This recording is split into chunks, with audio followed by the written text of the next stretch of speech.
Continuación, es un espacio solicitado. Esta empresa no tiene ninguna responsabilidad por su contenido. El Observatorio del Poder y el Pulso.hn presenta Cuarto Poder.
Después de los 40 para que ellos puedan exponerlo.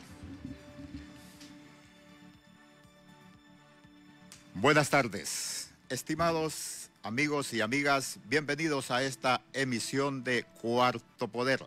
Usted tiene el derecho a saber el contenido de la información que se encuentra en organismos y funcionarios gubernamentales. Esta información ha sido obtenida con los dineros del contribuyente. Pertenece al pueblo, con la asistencia de Cristian Maradiaga, Ronald López, Raúl Oquelí, su servidor Carlos Paz López. Ramón Ochoa, buenas tardes. Buenas tardes, don Carlos Paz, saludos al pueblo hondureño, una semana más con ustedes, gracias por estar pendiente de Cuarto Poder. 23 de diciembre, a un día que se celebre la Navidad, un programa que quizás lo podemos haber destinado para hablar de lo bonito de estas fechas, de lo positivo que tiene nuestro país, hablar de las torrejas, de los nacatamales, de la gallina horneada, pero la noticia no se detiene en Honduras. Máxime el crimen, máxime la violencia, las masacres continúan en nuestro país. En una fecha festiva no importa, pero Honduras es el país del crimen, donde a diario se asesinan una gran cantidad de personas. Y hoy en día estamos viviendo una situación crítica, una situación que no es fácil para un país subdesarrollado como este, que si bien es cierto, estamos en un rinconcito del mundo y no se siente a nivel internacional, no se escucha lo que está pasando, para nosotros pareciera ser normal que todos los días asesinen, imagínese usted, 20 personas en una tendalada dentro de un centro penal. Esto no es normal en un país, pero parece que nosotros como sociedad lo estamos convirtiendo en algo que, pues, al final no nos hace los crímenes a diario. Don Carlos, de eso vamos a hablar hoy junto a nuestros invitados. ¿Qué está sucediendo en los centros penales? ¿Qué pasa? ¿Hay una limpieza social? ¿Hay involucramiento directo por parte de las autoridades, por parte del Estado? ¿Qué se juega detrás de todo esto? Esto no es así nomás, don Carlos Paz. La crisis en los centros penales no es de ahora.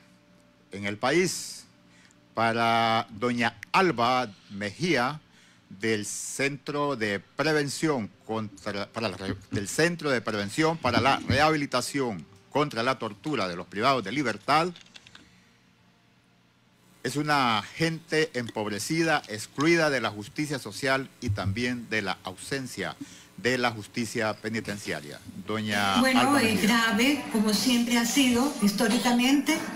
Debemos reconocer que estamos observando un evento que se suma a los que ya han ocurrido 2003, 2005, 2012 y muerte violenta en número bien importante, por ejemplo en la penitenciaría nacional, y ahora estas muertes que algunos la señalan como crisis en el sistema penitenciario y que nosotros lo observamos más bien como un problema crónico por negligencia, por descuido, por falta de sensibilidad, compasión y empatía hacia las personas privadas de libertad, que son en su mayoría licenciados, personas empobrecidas, excluidas de un sistema de justicia social ausente en nuestro país y también víctimas de la ausencia de un sistema de justicia penitenciaria.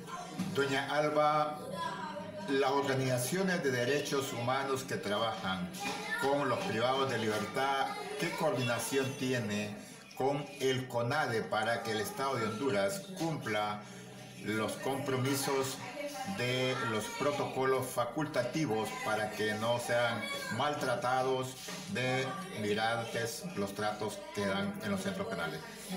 Bueno, tenemos ciertos niveles de coordinación con el personal técnico de CONADE, pero tenemos que decir con claridad y taxativamente que lamentamos la falta de actuaciones por parte de la más alta magistratura de esta organización, que debería estar encabezando la demanda de una investigación profunda de lo que ha ocurrido en los centros penales, que debería estar demandando el cumplimiento de las recomendaciones del Comité contra la Tortura de Naciones Unidas y de la Comisión Interamericana de Derechos Humanos, Liencia.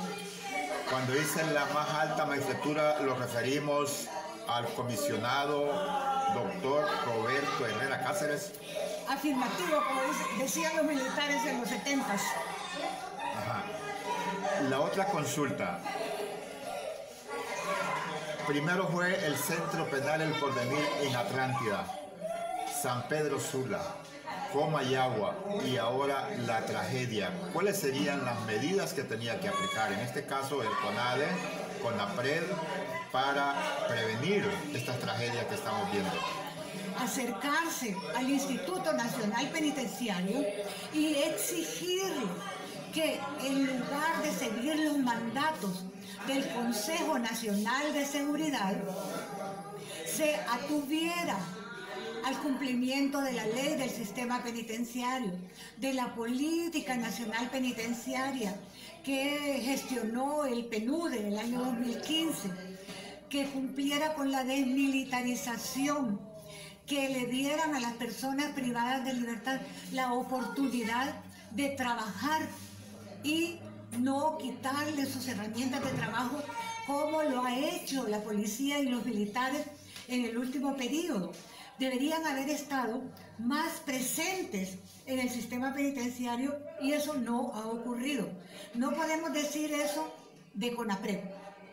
CONAPRED, a través de sus comisionados y enfáticamente con la abogada Glenda Ayala, ha tenido una presencia importantísima en la protección de los derechos humanos de las personas privadas de libertad. Y por esa razón, la abogada Glenda Ayala ha sido recientemente objeto de amenazas a muerte por parte de esta policía que llaman antimaras y antipandillas, que aglutina, para mí, en mi opinión, al sector más deshumanizado de las policías que existen en nuestro país. Los centros penales estuvieron bajo la administración de Gobernación, Policía Nacional. Fuerzas Armadas no es la primera vez, ya estuvo a cargo de los centros penales. Ahora de Fusina, estamos viendo que las Fuerzas Armadas son la solución para los problemas en Honduras y de los centros penales. A alguien se le estaba ocurriendo esa fórmula para pensar en solucionar la problemática penitenciaria, pero están en un grave error, por cuanto no basta controlar mediante la fuerza, la represión, las armas y las balas. Hay que ofrecerle a la población penitenciaria un programa profundo de rehabilitación y nuestros apreciados y gentiles caballeros armados no tienen estas condiciones. Señor Comisionado Nacional de los Derechos Humanos, doctor Herrera Cáceres, Roberto Herrera Cáceres, usted debería de encabezar la demanda para que el Estado de Honduras cumpla los protocolos de las Naciones Unidas y las resoluciones de la Comisión Interamericana de Derechos Humanos. Doctor Roberto Herrera Cáceres lo nombraron en ese cargo para velar por los derechos humanos de los hondureños. Y los privados de libertad son hondureños. Recibe un salario, doctor Herrera Cáceres. Ese salario se lo paga el pueblo. Le reitero, debería de encabezar la demanda para que el Estado de Honduras cumpla los protocolos de derechos humanos. Nos acompaña esta tarde, ante la tragedia de los centros penitenciarios, el abogado Rafael Padilla y el abogado Fernando González. Gracias por estar en Cuarto Poder. Mucho gusto. Bienvenido, un placer. Mucho abogado. gusto por la invitación, ¿no? Sí. Y desearle al auditorio feliz Navidad, éxitos en el futuro, que termine la violencia y que todos tengamos pues autorrealización. Abogado Fernando González, un placer tenerlo en Buenas Cuarto Poder. tardes, don Ramón Ochoa. Buenas tardes, licenciado Carlos Paz. Al abogado Rafael Virgilio Padilla, muy buenas tardes. A todo el inmenso auditorio de Globo, como Globo TV también, que nos miran por las redes sociales. Bienvenidos sean a estos programas de ampliación que se le da y se habla la verdad, solamente la verdad y nada más que la verdad en estos centros que son del pueblo y para el pueblo. El abogado Fernando González es penalista y desde la posición que les toca litigar y al mismo tiempo los casos de los privados de libertad, se maneja, abogado, que las fuerzas del orden que resguardan los centros penitenciarios, porque no es cierto que solo hayan custodios, yo he visto que hay policía militar, que le llaman policía del orden público, dicen que trasladan a los privados de libertad de un centro penal a otro sin consultarle al juez de sentencia. O sea que se da cuenta, quizás por las noticias, de que trasladaron a un privado de libertad a otro centro penitenciario. Así es, corresponde, pero en este sentido lo que es la guarda, custodia, ¿verdad?, de todo esto, de estos traslados a lo que es el Instituto Nacional Penitenciario, mediante lo que es la Policía Nacional de Orden Público, mediante lo que es los otros centros de investigaciones, policías, etcétera, hacen los traslados pertinentes, ¿verdad? Quizás se monta un show, quizás cualquier caravana o convoy de carros militares, policiales, pues van en custodia de lo que son todos estos reos supuestamente de máxima seguridad, ¿verdad? De máxima peligrosidad, perdón. Sí debería en este sentido, ¿verdad?, dársele la información a lo que es en primer lugar las autoridades pertinentes, a los juzgados de ejecución. De la misma manera también tiene que dársele la información a lo que es los familiares. ¿Por qué? Porque en este sentido, ¿verdad?, ellos son los que tienen la obligación de tener la información con respecto a los familiares, dónde están. Y esto sucede bastante, compañeros aquí en cabina, cuando se mandan a llamar por parte de los tribunales de justicia un procesado, ¿verdad? Y ese procesado, pues, para citar un ejemplo, estaba en la cárcel de Támara, en la Marco Aurelio Soto, y en un abrir y cerrar de ojos ya no está allí, sino que más bien está en una de máxima seguridad, o quizás está en Ilama, en La Tolva, en El Porvenir, en Danlí, en cualquier otro centro penitenciario, ¿verdad?, de los 23 o 24 que existen, incluyendo lo que son los centros de militares, ¿verdad?, que son 2 o 3, que sirven de acopio a lo que son estas personas. La sorpresa es que esto viene a atrasar inclusive lo que es el debido proceso, ¿verdad?, y ya cuando se encuentran en juicio oral y público.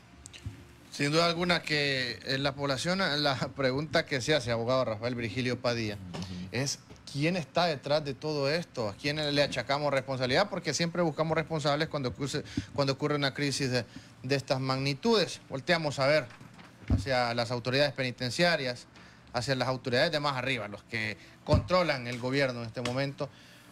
Incluso miembros del gobierno, miembros de Fusina, achacan responsabilidad a grupos criminales, a maras y pandillas. ¿Cuál es su punto de vista? Bueno, mi punto de vista es que yo me quisiera yo quisiera destacar de que hay una reacción a un problema que es la parte de un todo.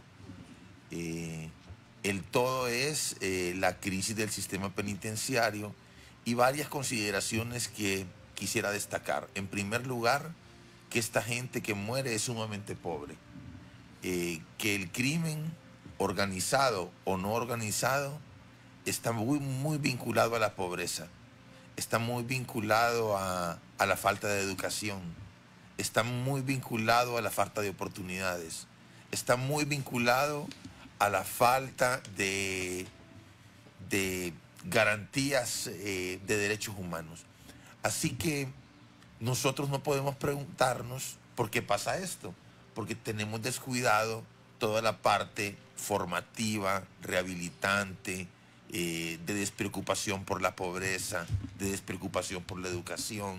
Y eso es lo que pasa cuando nosotros no tenemos educación. Yo estoy absolutamente convencido de que a nadie que vive en un hogar se le enseña a matar. ¿A usted le enseñaron a matar en su casa? Claro, no. Entonces, ¿dónde aprende a matar la gente? Esta gente no va ni a la escuela. Y todo eso es producto de un gran desorden de parte del Estado. Nosotros no queremos ser destructivos, pero los diferentes gobiernos que han tenido o han detentado el poder en Honduras no les importa la seguridad penitenciaria. Así que esto es parte o es el resultado de una política o una conducta de indiferencia, una conducta de olvidar las necesidades de los criminales cuando han sido condenados, y también destacar el hecho de que no hay políticas rehabilitantes. Toda esta gente vive en escuelas de crimen. Ya vimos lo que pasó en la cárcel de El Pozo en Santa Bárbara, grotesco. Lo que pasó con otro crimen en La Tolva, ¿no? Que llevaban como un inválido y sacaron una pistola. Y esto ahora, estas masacres. No han aparecido los videos. Nosotros creemos que la prensa debería de hacer un esfuerzo por investigar qué pasó, o al menos preguntar por qué no hay videos de estas otras tragedias. No porque lo querramos ver, sino para un poco transparentar qué es lo que sucede, si habían más armas de fuego, si había colaboración de los custodios, si estaban solos esta gente. Habría que investigar. Nosotros lo que proponemos es preocupación, ¿no?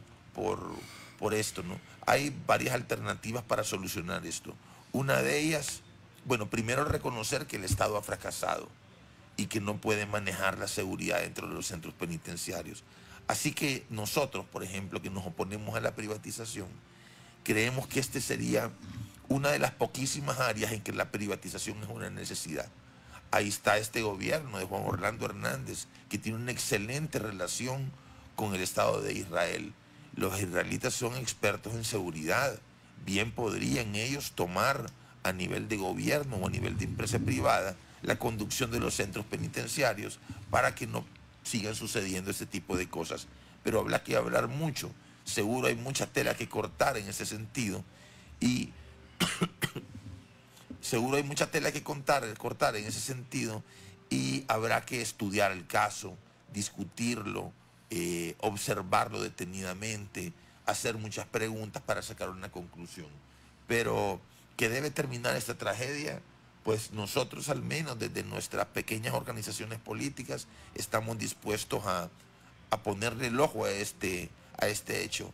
Pero ya vemos nosotros de que la justicia penitenciaria o la regulación penitenciaria se ha totalmente olvidado, y eso es lo que pasa cuando, por ejemplo, usted tiene una casa que está cayéndose, ¿no? Y la descuida, y pasan los días y la descuida, no hace reparaciones, se cae al final, ¿no?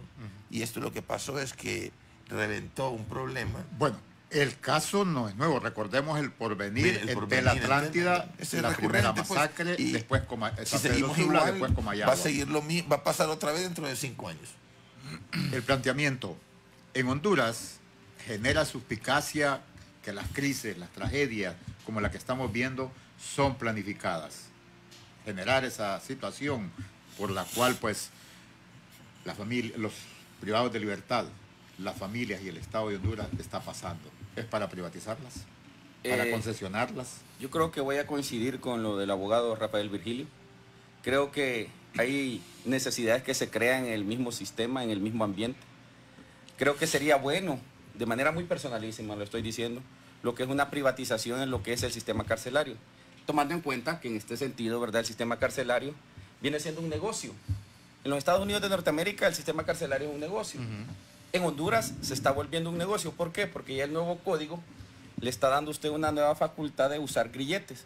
Pero estamos a menos de 6 meses, y no me quiero salir del tema, pero esto lo usamos a 6 meses, a menos de 6 meses de que entre el nuevo código y que ya se va a utilizar lo que es ese grillete. La pregunta es, ¿habrá el Instituto Nacional Penitenciario puesto a disposición lo que son los pliegos para poder competir en lo que es una licitación? A ver quién va a brindar el sistema satelital de lo que son estos grilletes, cómo lo va a hacer, cuánto va a costar.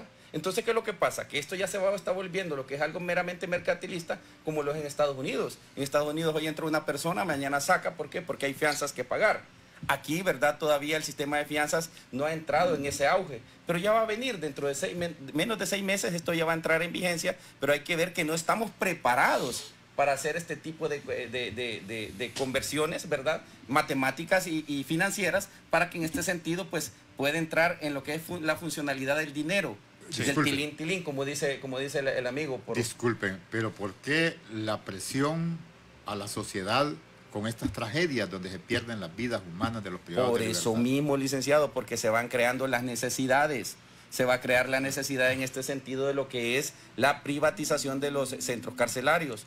¿Por qué? Porque esto va a crear dividendos a lo que es la nación como tal. ¿Por qué? Porque usted, imagínese, digamos como dice Rafael Virgilio, se puede contratar a una institución o gana la licitación una institución de Israel, del Estado de Israel.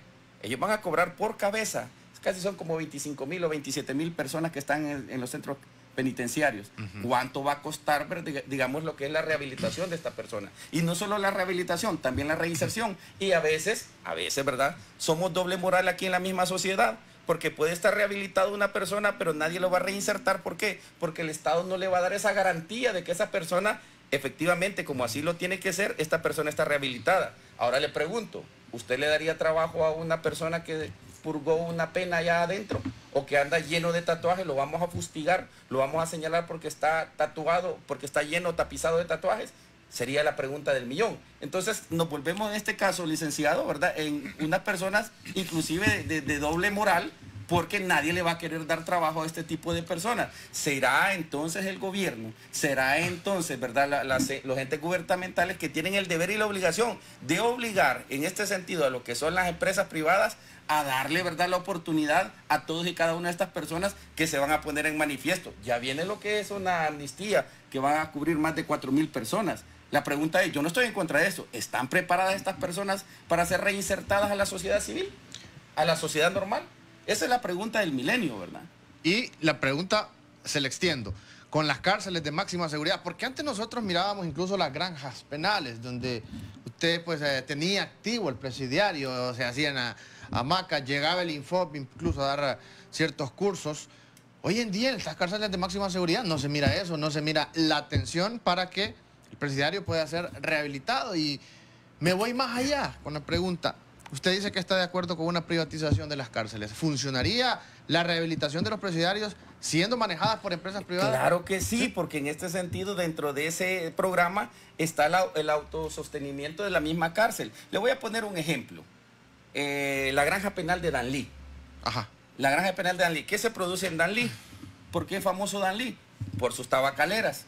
¿Podría entonces en este sentido ponerse una manufacturada de tabacaleras ahí dentro de ese presidio? Sí se puede, claro que sí se puede, claro, ¿verdad? Y entonces en este caso sería autosostenible el mismo centro penitenciario, sí. También le daría dividendo en este sentido a lo que es la persona que está rehabilitándose, llámese preso, claro que sí. ¿Lo podría reinsertar después de que cumpla su condena? Claro que sí. Entonces todo este programa trae un conjunto de bondades que, si le miramos el lado bueno, el lado positivo, va a tener resultados con esa positividad que toda la hondureñidad quiere. Abogado Padilla, él tocó, dijo, la cuestión. Se maneja que, de concesionarse los centros penales en el país, trabajaría cierta cantidad de reos para ese tipo de maquila. Pero, ¿cuánto le pagarían? $1. La mitad para su familia y la otra mitad que la ahorre para cuando obtenga la libertad. Estamos llevando a la persona, después de estar privado de la libertad, a estarlo explotando, porque si se le va a dar, si va a trabajar, ¿qué tipo de salario tendría? Bueno, me parece que no sabemos eso. No, yo escuché la exposición en el Congreso, en el gobierno de Ricardo Maduro. Puede ser, pero ahora son otras circunstancias. Lo que ayer fue, hoy no es. Si usted va a comprar una casa hace 3 años y la negocia y hasta hoy lo va a ejecutar, hoy son otras condiciones. Lo que sí tenemos que reconocer es que lo que está no funciona.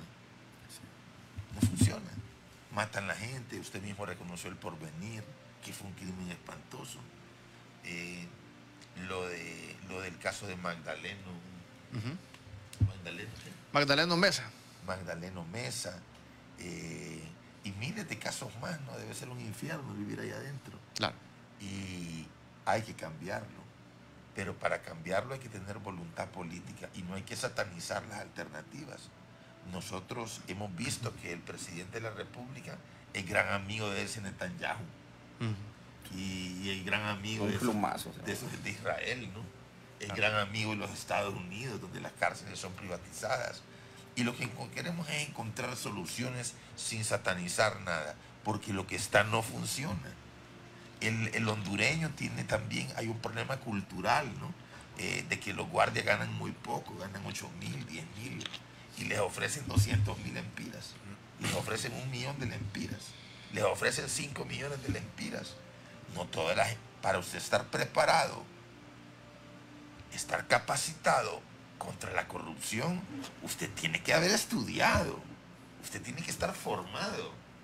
Pero si usted a un pordiosero, a un mendigo, le ofrece una cantidad de dinero, es muy probable que se prostituya, es muy probable que se venda, que claudique. Para no claudicar, digamos, un hombre como usted, Paz, tiene que estar formado como usted. Y no todos los hondureños están así. Y usted no va a ir a trabajar de carcelero, no iba a trabajar de guardia. Entonces hay que ver nuestras realidades. Hay que conocer la idiosincrasia de Honduras, las consecuencias de la pobreza.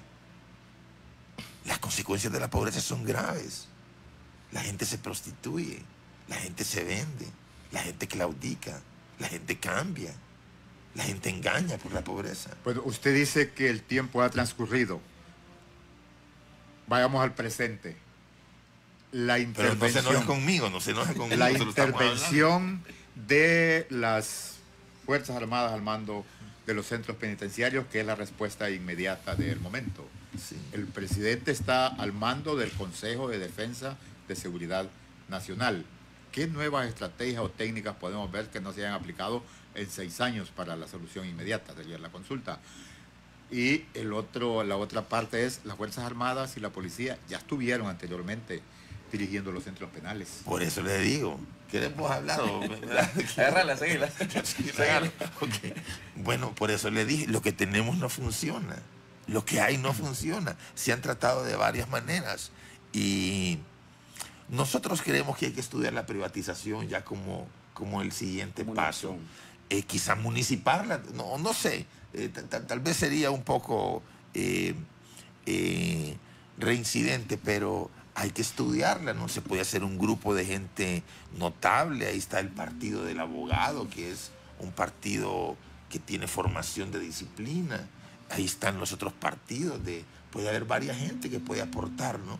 Para poder sacar una conclusión y decisión. Pero si nosotros satanizamos todo, creo que nos limitamos, ¿no? Nos limitamos nosotros mismos en nuestras capacidades.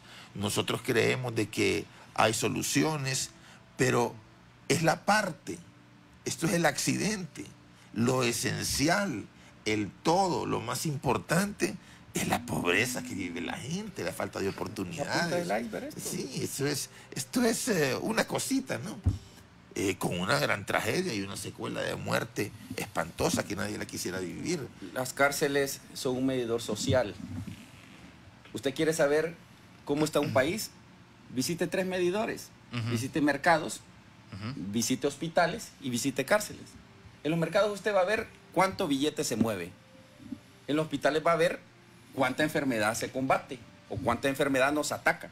Y en las cárceles usted va a ver cuáles son los delitos que más se atañan ahí en las cárceles. Estos medidores sociales, y le decía yo a Ochoa, que en cualquier lado del mundo, en cualquier pueblito del mundo, de la aldea global, usted lo va a encontrar. Busque esos medidores y va a ver que ese va a ser el fin de todo.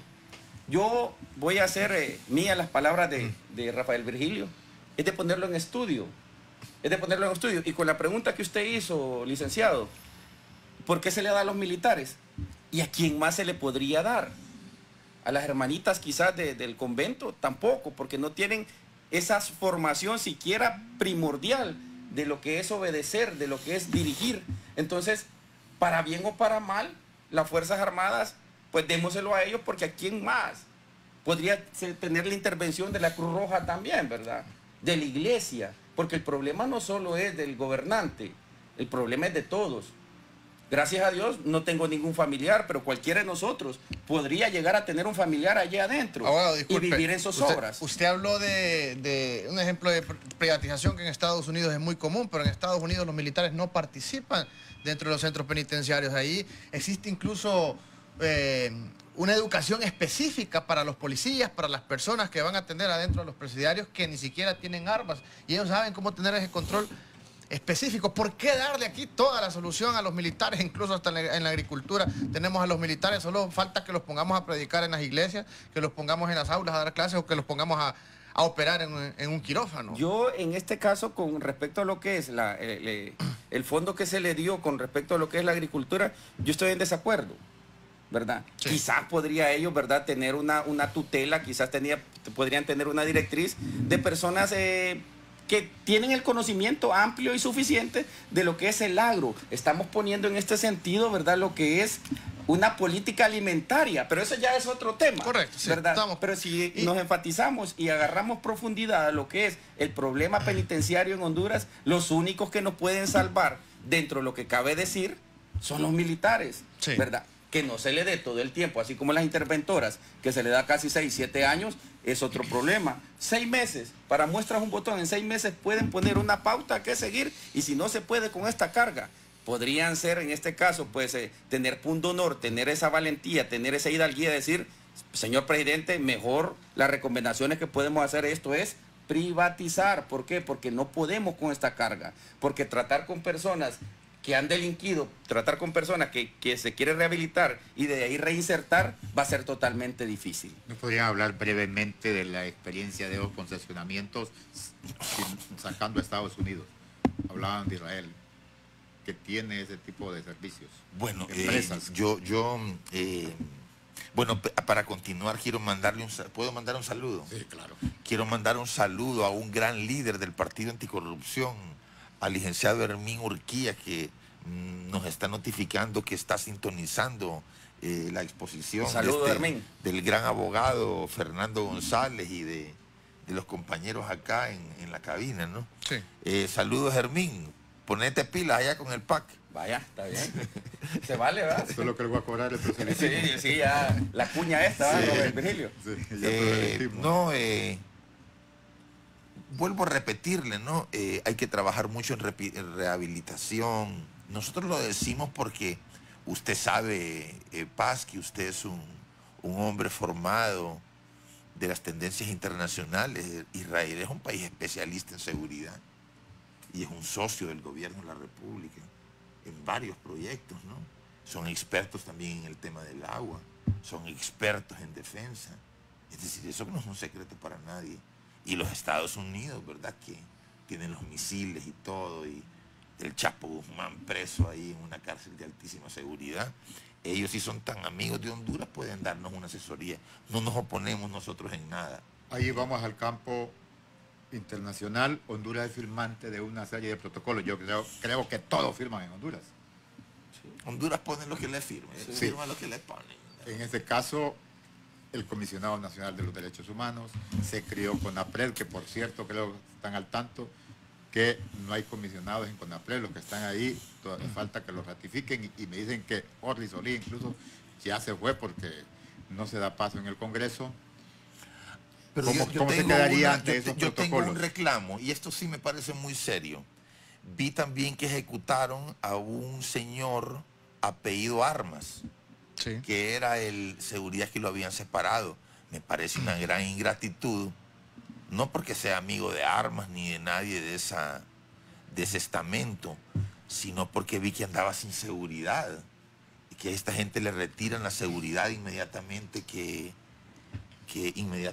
cesan en los cargos. Me parece una gran desconsideración. Me preocupa también, no me preocupa, sino que me llama la atención también el caso de McNeil, que ahora seguramente ya no anda seguridad y él ejerció una política, un trabajo muy pesado. No, más que todo mediático. Más que todo mediático, porque el hombre se puso al frente de... Pero las decisiones ahí las tomaban los directores, ¿no? Y se dijo, yo escuché, y no voy a mencionar nombres, a una persona que en canales importantes dijo que él fue el que dio la orden para que Armas le notificara. Eso es bien fuerte. ¿Tú escuchaste sí, eso? Entonces, si eso fuera cierto, porque yo creo que vos no sos investigador, ni yo, ¿verdad? Si eso es cierto, esta gente debería estar protegida. Correcto. Así es. Mire, dentro del seno, y eso es lo que le estamos diciendo, y no es politizar, dentro del seno de la Alianza Patriótica nosotros hablábamos en esta situación, ¿verdad? Y una de las salidas podría ser, Rafael Virgilio, también crear la figura del director de centros penales sin rostro. ¿Por qué? Para salvaguardar lo que es la integridad de lo que son los directores. ¿Por qué? Sí, disculpe que lo interrumpa, pero sí, ahí sí tengo la consulta, y ya que lo tocó, de hacer reformas al Instituto Nacional Penitenciario, así en macro, ¿cuáles tendrían que darse en el corto tiempo que tiene de existencia? Yo creo que sería una de estas, ¿verdad? Crear esa figura del director de centros penales sin rostro. ¿Por qué? Porque los directores de centros penales son vulnerables, tienen familia. Si no, miren que solo cesan en lo que es el puesto y ya no hay seguridad. Inclusive se les debería de dar un carro blindado para que hagan sus diligencias, tanto institucionales como también personales familiares. ¿Por qué? Porque no deja de ser tampoco el director de centros penales cuando sale con sus franquicias. Él tiene la misma investidura, que no anda uniformado, es otra cuestión, ¿verdad? Pero no significa que esta persona no deja de ser el director de centros penales, o en su defecto, que sea una persona anónima, que va a traer repercusiones, que puede traer abuso de autoridad, también podría ser, pero es doloroso mirar cómo un compañero institucional, un compañero de armas, ¿verdad?, se mira sometido, porque ya le dicen, ya sé quién es tu esposa, ya sé dónde estudian tus hijos, ya sé quién es tu papá, ya sé quién es tu hija, ¿verdad? Entonces puede ceder, no precisamente por dinero, como decía Rafael Virgilio, que nunca habían visto 250,000 lempiras, y en su defecto pues pueden caer por temor. Fernando, yo tampoco he visto 250,000 lempiras. No, ni yo, pero porque cuesta, ¿va? Le estamos diciendo que el crimen organizado le puede llevar a un guardia penitenciario 200, 350,000 lempiras que jamás lo ha visto, ¿verdad? Y en este caso, pues, pueden caer las tentaciones porque no tienen la educación, ¿verdad?, alta, ¿verdad? O quizás la precariedad de los sueldos, porque son sueldos de hambre. El hambre, hermano. ¿Verdad? Y todo policía penitenciario tiene su préstamo, tiene su familia, tiene su esposa, sus hijos estudiando, etcétera, etcétera. Hay personas que hoy salen de francos y dejan la pistolita ahí adentro. Sí. Y salen solo persignados, ¿verdad? Los que son católicos. A ver qué les puede suceder en la vida civil. Y ya que estamos hablando de propuestas, don Carlos, fíjese que hay un elemento fundamental aquí que yo no lo escucho. Y sin duda alguna que todo el mundo habla de fortalecer, de incrementar la rigurosidad en cuanto a la fuerza que se da adentro. Otros hablan de lo que estamos hablando justo en este programa, de rehabilitar a los presidiarios. Pero ¿qué hay de la violación de los derechos humanos que se ha dado constantemente y máxime cuando nacieron estas cárceles de máxima seguridad? Se le niega incluso el acceso a personas, al personal de las diferentes instituciones de derechos humanos. Hay quejas por parte de las personas que están adentro, de los familiares, que las comidas son raquíticas, que un preso tiene derecho a 2 bolsas de agua al día. Óigame, son tantos elementos que van en contra del derecho fundamental de una persona, el derecho a alimentarse, el derecho a dormir. Se habla de unas luces que usted las tiene todo el día y que aguanta calor día y noche. Solo estamos hablando que para alimentación es 1 millón de lempiras diario. Por 365 días son 365 millones de lempiras solo en alimentación. Ajá. Pero si usted divide 1 millón entre 25,000 personas, le sale como 40 lempiras diarios, si no es que me equivoco, ¿verdad? Y usted divide 40 entre 3 tiempos, le va a salir como a 13 lempiras, 13.33 lempiras. ¿Será que se puede comer con eso? ¿Será que en realidad se necesita más aporte? ¿Será que los presos van a comer con 13 lempiras en cada tiempo? Entonces todo eso se tiene que ver, hacer pesos y contrapesos para que en este sentido pues purguen de la mejor manera, ¿verdad? Dentro del haber de los derechos humanos. Y es de tomar en cuenta, compañeros aquí en cabina, que Honduras en el 2019 una vez más va a salir aplazado en lo que es el informe anual de derechos humanos a nivel internacional. ¿Y dónde están? Honduras es firmante de esos protocolos. ¿Cómo queda en el contexto internacional? Correcto. ¿Y dónde están los defensores de derechos humanos en este momento? No, ¿Dónde en este caso no. ¿Dónde están? ¿Ah? Con nadie hay que responsabilizar porque es el ombudsman del país. Correcto. Nombrado por el Estado de Honduras. ¿Estamos de acuerdo? Y que se debe a todos los hondureños. Se debe porque se le paga mediante el haber de todos los impuestos de todos y cada uno de los 9 o 10 millones de habitantes que estamos aquí en Honduras. Entonces es la primer voz cantante que debe estar enfrente de toda esta situación y de llevar al Ejecutivo todo este montón de quejas porque para eso fue nombrado. No. Abogado Padilla, no le consultaba sobre reformas al Instituto Nacional Penitenciario que den viabilidad a el proceso que habla si es necesario privatizar los centros de Bueno, penitenciarios. esa es una pregunta para dos sectores más que para nosotros. No, como abogado, luces. Sí, pero hay abogados y hay Sí, abogados. nosotros no lo vamos a decidir. Nosotros creemos que esta es una pregunta para los diputados, que son los que están en funciones, los que tienen iniciativa de ley. Tanto Fernando como yo solo podemos dar una opinión no vinculante, ¿verdad? Y por otra parte, Ciudadanos y abogados. pero también hay especialistas en el tema. Ahí está un gran maestro, Leo Valladares, que fue un miembro de la Comisión Interamericana de Derechos Humanos. Sería una persona acertada para ver cómo va la modernidad en ese sentido. Están los mismos embajadores, porque hay países que están más desarrollados. Ver qué están haciendo en El Salvador, ver qué están haciendo en Venezuela, ver qué están haciendo en Argentina, ver qué están haciendo en México. Y así nosotros fortalecer los lazos de fraternidad con los otros países de América. No todo es Estados Unidos, ni todo es Israel. Y peor, no todo es Honduras.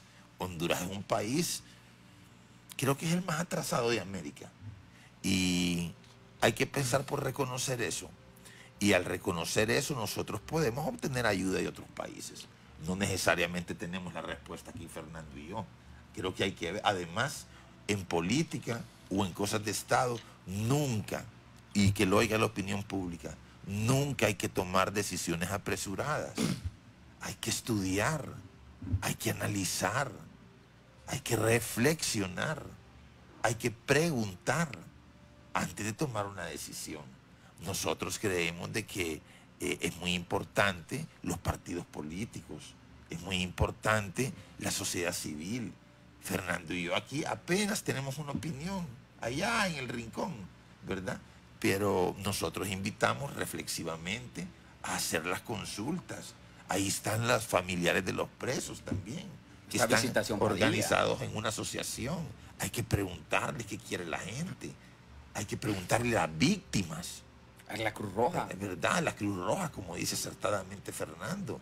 Y ahí podemos encontrar una solución. Pero mañana tomar la decisión, o pasado mañana, creo que hay que reflexionar. Les consulto, responsabilidad del Estado hondureño ante esta tragedia de los privados de libertad que han perdido la vida. Al 100%. ¿Puedo levantar un momentito? Al 100% porque en este sentido es debería obligación la guarda y custodia, la tutela de todas estas personas del Estado de Honduras. ¿Por qué digo esto? Porque se somete ya a un programa de rehabilitación y de reinserción en lo que son las cárceles.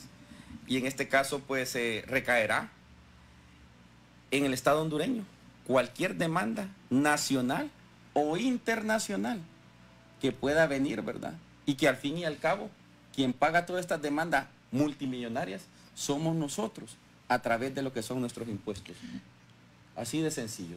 Yo creo que en este sentido, lejos de fustigar, lejos de señalar, que se tome también como una recomendación muy sana, sin pecar de modesto, porque aquí todos tenemos también el derecho de opinar, pero dando respuestas, no solo señalando, dando respuestas. Y una de las respuestas podría ser en este caso pedir ayuda, dejar la soberbia a un lado y pedir ayuda, dejar de decir que en este sentido somos un país modelo y que vienen a preguntarnos aquí cómo brindamos seguridad. han dejado al desnudo en realidad al sistema penitenciario, dejando en entrevista, ¿verdad?, lo que es la deficiencia institucional, la deficiencia que se mira, ¿verdad?, a lo largo y a lo ancho a través de los 24 centros penitenciarios que están en Honduras. Y yo repito, don Carlos, aquí tiene que existir por lo menos escuchar la voz del Comisionado Nacional de los Derechos Humanos, don Roberto Herrera Cáceres, que vale mencionar que también fue invitado a este programa porque queremos escucharlo, queremos saber cuál es su opinión. No se ha escuchado hasta el momento. Hace poco llegó don Eval Díaz, imagínese usted, a poner una queja al Comisionado Nacional de los Derechos Humanos, y ahí sí salió en todos los medios de comunicación. Estamos hablando de cerca de 60 muertes que la población quiere escuchar. Por lo menos los familiares de las personas que han sido asesinadas quieren escuchar, quieren tener a alguien que esté del lado de ellos y que llegue esa voz a nivel internacional también, porque muy probable que venga una demanda a nivel internacional en contra del Estado. Abogados, estimados amigos, se nos vence el tiempo. El abogado Rafael Virgilio Padilla, ustedes lo conocen, del PAC, pero en un determinado momento los dos estuvieron en el PAC. Sí. Ahora el abogado Virgilio Padilla continúa en un movimiento que le denomina Rescate PAC, si no me equivoco. Es correcto. Y el abogado González, pues se ha incorporado a las filas de Alianza Patriótica. Así es. Así es. Mi paso por el PAC solo fue ciclos que tiene todas las personas en la vida. Virgilio estaba ahí. Claro que sí, Virgilio era de primera fila ahí, cuando yo estaba allá por la cuarta o quinta fila, ¿verdad? Ahí lo conocía al connotado notario y abogado Rafael Virgilio, ¿verdad? Y de ahí pues tuvimos una lucha meramente política, ¿verdad? Y ahí pues ahí aprendí a tenerle todo el respeto al compañero Rafael Virgilio. ¿Cómo ven desde sus partidos la crisis que vive el país?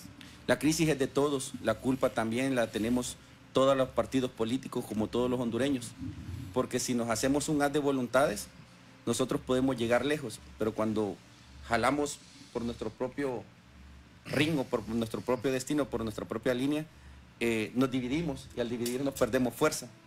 Yo creo que es tiempo de reflexionar, vienen tiempos mejores, el año 2020 o el 2020 va a ser un año pletórico, un año que no nos van a robar la esperanza, ya falta poco. Yo creo que Honduras tiene el deber y la obligación, y los hondureños, de hacer un cambio contundente, un cambio para nuestra gente, un cambio que se necesita más que todo para aquella persona que no tiene para cómo encender el fogón, que no tiene para comer, que no tiene para medicinas, que no tiene para nada, que solo vive con un día a la vez. A esa persona se le debe apoyar, al hondureño de tierra adentro. Hay muchas personas que necesitan de nosotros y vamos a estar ahí para apoyarlos. Y ya que estamos hablando abogado Padilla, el movimiento Rescate PAC, ¿cómo avanza? No, bien, nosotros tenemos una organización a nivel nacional, estamos listos para el proceso electoral interno, pero ya que esto se está dilatando tanto, vamos a preparar ya las planillas para las elecciones primarias, que va a ser la convocatoria en septiembre. Y hay que buscar la gente, ¿no? Para nosotros no es tan fácil como para el Partido Liberal, ni como el Partido Libre. Hay que buscar la gente. Nosotros quisiéramos hacer del PAC un partido de divulgación de ideas, de propuestas, de alternativas, donde la gente tenga una oportunidad de hablar. Y más allá de eso, es importante el poder también, porque la política no solo son los sueños, la política no solo son las ilusiones, la política son las victorias. Y ocupamos la victoria del próximo proceso electoral. Necesitamos aligerar la política en Honduras, que está tan polarizada. Y creo que todos los partidos tienen una responsabilidad, una cuota de responsabilidad. Así que nosotros vamos a poner nuestra pequeña piedrita en esa construcción de unidad que creemos que la debe dirigir, bueno, hay que buscar quien la dirija. Creemos que los liderazgos actuales, los más resonados, están gastados. Quiero decir que el Rescate PAC no va a apoyar nunca una candidatura de Salvador Narrala, ni en alianza, ni a título de partido. Así que vamos a tomar nuestro propio destino, que es el de recuperar el control político del partido. Perfecto. Y más allá de ir, solo para despedirnos, don Carlos, dialogar de candidaturas, fíjese que yo siempre rescato lo importante de nuestros invitados. El abogado Fernando González dijo que una sociedad se refleja en lo que ocurre en los hospitales, en las cárceles y ¿dónde más, abogado? Y en los mercados. Y en los mercados. Y sin duda alguna que este es un detonante, lo que ocurrió, de cómo estamos como sociedad, y ya que ellos son abogados, políticos y pertenecen a partidos alternativos que van a tener relevancia en este próximo proceso, es necesario hablar de un cambio de sistema, de un cambio de sociedad, de un cambio de una nueva generación, y ustedes son parte y tienen que ser responsables de generar estos cambios y de dejar de seguir hablando del tradicionalismo político, que es el que también nos tiene inmiscuido en esta situación difícil como nación. Nos despedimos con unas palabras. Yo Gracias. mucho. Sí. Gracias por invitarnos. Gracias, Rafael. Bueno, la Navidad es una época de concordia, ¿no?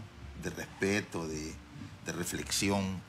Y yo quisiera darles a ustedes tres mis más calurosas simpatía, desearles lo mejor y que se realicen sus sueños.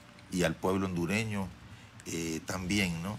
Que lo importante es la humildad, lo importante es desafanarse por el dinero. El dinero es algo maldito, nos hace pelear, nos hace celar, nos hace envidiar. Así que yo me quedo con la humildad. El prestigio también. Se pierde. El prestigio. Bueno. Usted lo dice, usted lo dice. Perfecto, nos despedimos. Don Carlos Paz. Quiero saludar a mis hermanas que están, digo, en el norte, en Nueva York y en Nueva Jersey, a mi madre, digo, hasta el manantial Ojona, a mis hijos y a los amigos. Que la Navidad pues sea, digo, de armonía y paz, de reconciliación. Gracias por vernos y escucharnos a todos nuestros compatriotas. Buenas tardes.